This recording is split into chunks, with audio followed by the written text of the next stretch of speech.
Kecha 7-yanvar 2026-yilda butun dunyo guvohi bo'ldi.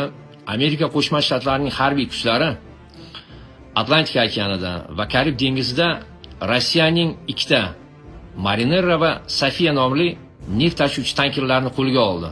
Ularni bu narsaga duh yetdi. Va eng qiziqarlisi, Atlantika okeanida tankerni kuzatib kelayotgan rus harbiy flotiga tegishli bir necha harbiy kema, suvosti kemasi tankerni ishg'ol qilishni tomoshabin sifatida kuzatdi xolos. Dunyo hayron. Tanker neytral suv hududida bo'lishiga qaramay, rus harbiy floti hech qanday qarshilik ko'rsatmadi.